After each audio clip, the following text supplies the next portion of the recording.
السلام علیکم ناظرین، آپ کا میزبان وقار حیدر چوہان پروگرام پی کے پوچھتا ہے کے ساتھ آپ کی خدمت میں حاضر ہے۔ ناظرین، آج میرے ساتھ جو مہمان شخصیت موجود ہیں جناب غلام اصغر عباسی صاحب، جو کہ صدر ہیں انجمن تاجران سید پور پنڈورا کی، اور خوشبو کا سفر جس کے اندر جو منشیات کے اوپر یہ بہت بڑا کام کر رہے ہیں، اس حوالے سے بھی ان سے بات کریں گے۔ السلام علیکم جی عباسی صاحب، کیسے ہیں؟ وعلیکم السلام، بہت شکریہ جی وقار چوہان صاحب، آپ پی کے چینل کی طرف سے میں شکریہ ادا کرتا ہوں کہ آپ میرے سے بات چیت کرنے جی بہت شکریہ جی۔ اچھا جی،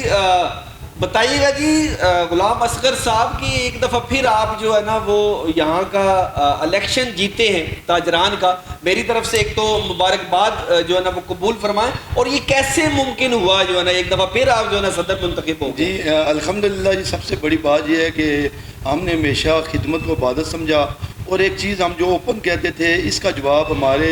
مد مقابل بھی نہیں دے پاتے تھے، کہ ہم یہ چیز کہتے تھے کہ 3 سال جو ہم پچھلے 2020 سے 23 تک رہے، اگر کوئی تاجر یہ ثابت کر دے کہ اس نے کال کی، اس نے میسج کیا، ہمارے واٹس ایپ گروپ بنے ہوئے ہیں، اس میں پیغام دیا، اس نے اپنی پریشانی سے آگاہ کیا، اگر میں یا میری ٹیم کا کوئی بندہ نہیں پہنچا تو آپ یہ ثابت کر دیں وہ تاجر، اس کا ہاتھ ہمارا گریبان ہوگا۔ یہ وہ بھی ثابت نہیں کر سکتے تھے۔ الحمدللہ ہم نے خدمت کی، اس کا ہمیں صلہ یہ ملا کہ بہت سے لوگ ہمارے مخالف تھے، بہت سی ٹیمیں، M N A M P A level کے لوگ، اور سارے گٹھے ہو کر بھی ہمیں شکست دے سکے، اور یہ میری بھی کامیابی ہے، اور الحمدللہ میری ٹیم کی اور یہ پنڈورا بازار کے تاجروں کی کامیابی ہے کہ انہوں نے اصل جو خدمتگار گروپ ہے اسے منتخب کیا۔ میں ان کا شکریہ ادا کرتا ہوں۔ اچھا باس صاحب، مطلب کوئی ایسا آپ نے سسٹم بنایا ہوا ہے جو تاجر حضرات ہیں جو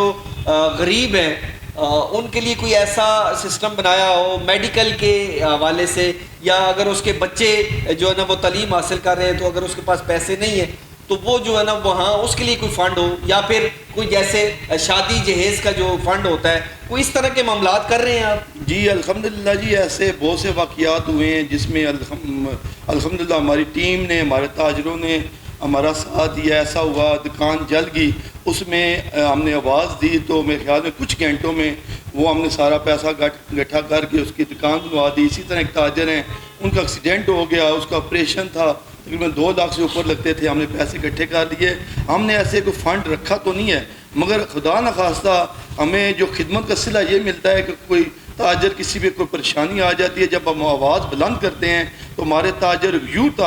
ہمارے شانہ بشانہ ہمارے ساتھ کھڑے ہوتے ہیں، اور وہ فوری طور پر ہم وہ مسئلے کا الحمدللہ ہم حل کر لیتے ہیں۔ اچھا مجھے یہ بتائیے گا کہ جیسے یہ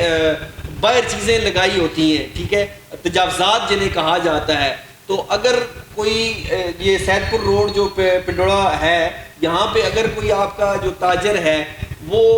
تجاوزات کرتا ہے تو اس کے لیے کیا آپ کوئی اقدامات اٹھاتے ہیں، یا پھر جو آتے ہیں کمیٹی والے آتے ہیں وہ چیزیں وغیرہ اٹھا کے لے جاتے ہیں؟ یہ جو ایشو ہے وقار صاحب، یہ آپ نے بہت بڑا ایک ایشو پہ بات کی، اگر اس پہ بولوں تو بہت ٹائم لگتا ہے۔ یہ صرف میں سمجھتا ہوں کہ راولپنڈی کی بات نہیں، اور میں سمجھتا ہوں کہ پورے پاکستان میں یہ ایک مسئلہ چل رہا ہے۔ ایک تو بڑی وجہ یہ ہے کہ بے روزگاری ہے، دکانوں کے کرائے رینٹ زیادہ ہیں، اور یہ لوگ ٹھیے لگاتے ہیں، ریڑھی لگاتے ہیں، یہ خوشی سے یہ کام نہیں کر رہے۔ اگر ان کو حکومت وقت کبھی ان کو متبادل کوئی جگہ دے دے تو میرے خیال میں یہ مسئلہ حل ہو سکتا ہے۔ اور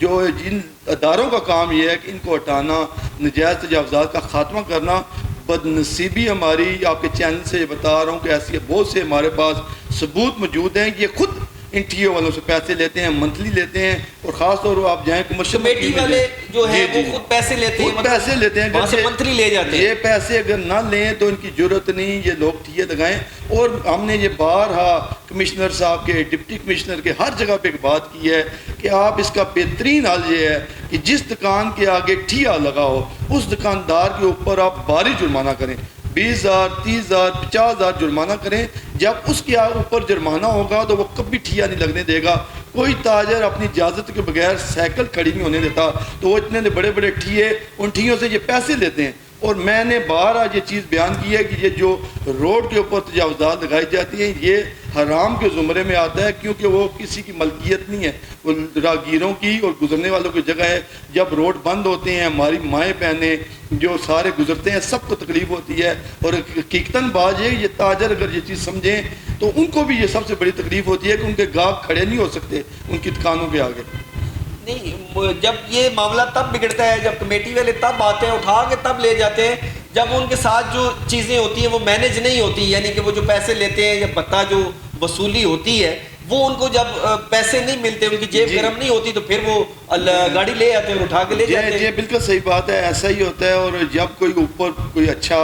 بندہ آ جاتا ہے، کوئی افسر آ گیا، کوئی کمشنر آ گیا، جب وہ سختی کرتا ہے، یا آپ کے جیسے چینل ہیں، چینل بات کرتے ہیں کہ شور کرتے ہیں فلاں بازار میں مسئلہ ہے، یہ آتے ہیں آ کے تصاویر بناتے ہیں، ویڈیو بناتے ہیں، اور یہ اپنے بندوں کو باقاعدہ وہاں سے جب نکلتے ہیں یہ اور فون کرتے ہیں کہ ہم لوگ آ رہے ہیں، آپ لوگ سائڈ پہ ہو جائیں۔ اور باقاعدہ ایسا کئی بار ایسا ہوا ہے کہ یہ لوگ ادھر سے نکلے، ہم لوگ خود بھی ان کے ساتھ نکلے ہیں۔ تو جب ہم بازار میں آئے، ہم خود دیکھ کے پریشان ہو گئے کہ پورا بازار خالی پڑا ہوا ہے، نجائز تجاوزات والے سارے غائب ہوئے ہیں۔ اچھا پھر یہ جب جاتے ہیں پھر فونیں کرتے ہیں بھی ہم جا رہے ہیں، اب ٹھیک ہے لگا رہے ہیں، کیونکہ انہوں نے انہیں سیو کرنا ہے۔ اچھا جی، آپ آتے ہیں جو خوشبو کا سفر ہے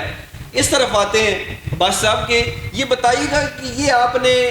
کب سٹارٹ کیا اور کیا رسپانس ہے ابھی تک کا کیا رسپانس ہے، ذرا بتائیے گا۔ یہ خوشبو کا سفر تو میں 2016 سے اس کام پہ لگا ہوں، آج تقریباً 8 سال ہو گئے ہیں۔ اچھا۔ اور اس کے حوالے سے الحمدللہ ہم نے جو اپنا کردار ادا کیا، انسان اپنا کردار ادا کر سکتا ہے، اور یہ برائی اور جو اچھائی اس کی جنگ جو ازل سے ہے، یہ آج کی بات نہیں، یہ حضرت آدم علیہ السلام کے جو بیٹے تھے حابیل اور قابیل، وہاں سے یہ کام شروع ہوا تھا جب قابیل نے قتل کیا تھا، اور یہ آج سے نہیں ازل سے چاہ رہا ہے۔ اور یہ میں سمجھتا ہوں کہ ہمیں اچھائی کی صفوں، اچھے لوگوں کی صفوں میں شامل رہنا چاہیے، اور یہ ازل سے لے کے اب تک یہ سلسلہ جاری رہے گا۔ شروع کیا جس میں ہم نے الحمدللہ تقریباً 80 سے 85 بچے جو ہمارے علاقے کے ان کے علاج کروائے، جس میں میرے دوست باپ میرے ساتھ تھے، انہوں نے تعاون کیا، ان کے ہم نے علاج کرایا، ان کو کاروبار کی طرف لے کے آئے، جو منشیات فروش تھے ان کو سمجھایا، ان کے آگے ریکویسٹ کی، ان کے اوپر پرچے ہوئے جو تقریباً 9C 9B کے تقریباً 80 سے 85 پرچے ہوئے، اور کوشش ایک جاری رکھی اور جاری انشاءاللہ رکھیں گے جب تک زندگی ہے، باقی انشاءاللہ اپنا کردار اس میں آپ کی یہ جو منشیات کی روک تھام ہے، اس کے اندر کوئی پولیس بھی آپ کے ساتھ کوئی کردار ادا کرتی ہے؟ جی یہ پولیس کا بہت اہم کردار ہوتا ہے، کیونکہ جو پولیس ہے وہ اس چیز کی باقاعدہ تنخواہ دیتی ہے کہ اس نے جرائم کو ختم کرنا ہے۔ ہم تو ایک آواز بلند کر سکتے ہیں، ایک بات کہہ سکتے ہیں، مگر بازور بازو یا ڈنڈا اٹھا کے ہم کسی کے سر پہ نہیں مار سکتے۔ اس کے لیے باقاعدہ پولیس کے بہت اچھے نیو ٹاؤن میں افسران آئے، جن کو ہم نے آگاہ کیا، جن کے آگے ہم نے اپنا رونا رویا، باقاعدہ یہاں پہ ریلیاں ہوئیں، ایسے افسران آئے کہ مساجد میں ہمارے پروگرام ہوئے، چوکوں میں پروگرام ہوئے۔ الحمدللہ میں اپنی بات کرتا ہوں کہ راولپنڈی میں بلکہ پورے پنجاب میں واحد منشیات کے خلاف میں نے جلسہ کروایا۔ ہم اپنی آگاہی لوگوں کو دیتے رہے کہ یہ کام غلط ہے، اور اداروں کو یہ بتاتے رہے اور بتاتے رہیں گے کہ یہ اس کے لیے ہماری سپورٹ کریں، کیونکہ جب ایک بچہ جب منشیات پہ لگتا ہے تو وہ اپنے ساتھ پورے خاندان، پورے محلے سب کو وہ پریشان کر دیتا ہے۔ اسی منشیات کا جو عادی ہوتا ہے وہی چوریاں چکاریاں ڈکیتیاں اور بہت سے جرائم میں وہ ملوث ہوتا ہے اور معاشرہ خراب ہوتا ہے۔ بالکل۔ اچھا مجھے یہ بتائیے گا کہ جو منشیات کے عادی لوگ ہوتے ہیں، وہ جو بیمار، ایک قسم کی بیماری ہے نا یہ، تو جب اس کے اندر جو ہے نا وہ چلے جاتے ہیں تو کیا ان کی کیا سچویشن ہوتی ہے؟ آپ تو ظاہر ہے اس فیلڈ سے جو ہے نا وہ ریلیٹڈ ہیں، تو کیا سچویشن ہوتی ہے ان کی؟ یہ بہت اہم سوال ہے میرے خیال میں، لوگوں کو اس چیز کا پتہ نہیں۔ باقاعدہ اس کے حوالے سے میں نے سارے تقریباً جتنے علماء کرام ہیں، فقہ ہیں، ان سے میں نے باقاعدہ یہ فتویٰ لیا ہے کہ یہ جو لوگ ہیں یہ مریض ہیں، یہ بیمار ہیں، ان کے اوپر زکوٰۃ باقاعدہ جائز ہے کہ ان کے اوپر زکوٰۃ دینا، زکوٰۃ سے ان کا علاج ہونا یہ جائز ہے۔ یہ ایسے مریض ہوتے ہیں کہ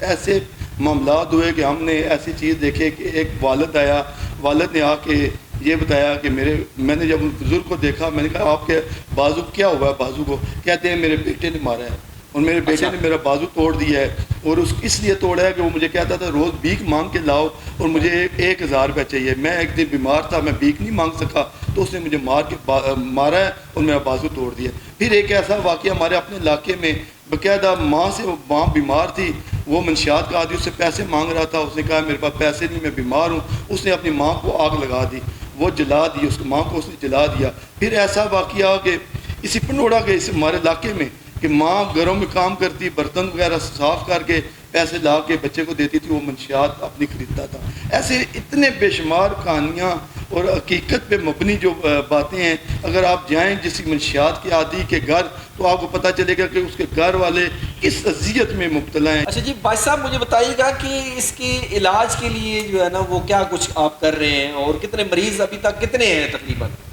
ہم تو اپنی طرف سے دیکھیں جی جتنا کردار ادا کر سکتے ہیں۔ اس وقت نارمل جو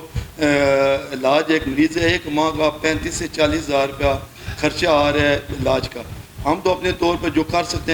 ہیں، مگر یہاں پہ میں آپ کے چینل کے تھرو یہ ریکویسٹ کروں گا حکومت کے آگے کہ خدا را ان لوگوں کا سوچیں، یہ آپ کے اپنے ہیں، یہ پاکستانی ہیں، یہ ہمارے ہیں، یہ انہی میں کوئی سید ہیں، کوئی ملک ہیں، کوئی چودھری ہیں، کوئی کس خاندان سے ہیں، یہ اچھے خاندانوں کے لوگ ہیں، مگر یہ مریض بن گئے ہیں۔ اور اس کی بننے کی بڑی وجہ یہ ہے کہ منشیات پاکستان میں آ رہی ہے۔ جس دن منشیات پاکستان میں آنا ختم ہوگی، یہ لوگ ختم ہو جائیں گے۔ جس وقت منشیات فروشوں کو سخت سزائیں ملنی شروع ہوئی تو یہ لوگ ختم ہو جائیں گے۔ یہ جو کچھ بھی ہیں، جس طرح بھی ہیں، اس وقت تقریباً 70 لاکھ سے زیادہ لوگ منشیات کے عادی ہیں، جس میں آئس جو اس وقت نیا نشہ ہے، وہ ایسا نشہ ہے کہ وہ کچن میں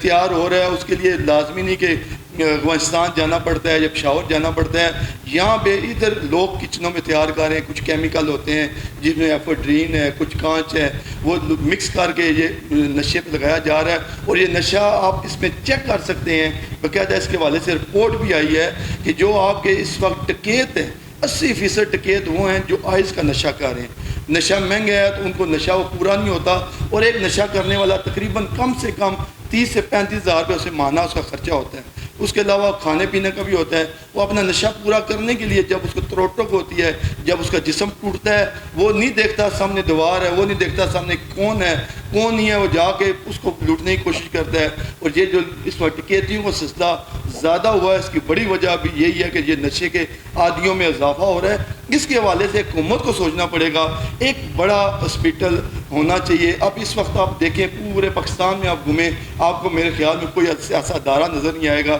جہاں پہ ان لوگوں کو علاج ملے، فری علاج ملے۔ اور منشیات کے عادی آپ اس کے حوالے سے سروے کر سکتے ہیں، تقریباً ہر منشیات کا عادی چاہتا ہے اسے علاج ملے۔ اس کا علاج دینا میں سمجھتا ہوں حکومت پہ فرض ہے۔ جو ان کے ساتھ زیادتی کی جا رہی ہے انہیں علاج نہیں دیا جائے۔ عدالتیں یا ہمارے جو بیٹھے ہوئے جج حضرات ہیں، یہ کبھی اس کے حوالے سے قانون پاس کر دیں کہ ان کو سخت سزائیں ملے، تو میرے خیال میں جب ایک آپ پورے علاقے میں، پورے پاکستان میں 10 سے 12 بندوں کو صرف پھانسی کی سزا دے دیں تو میرے خیال میں یہ منشیات جو 50% ختم ہو سکتی ہے۔ سزائیں نہ ملنا بڑی وجہ ہے اس کے پھیلنے کی۔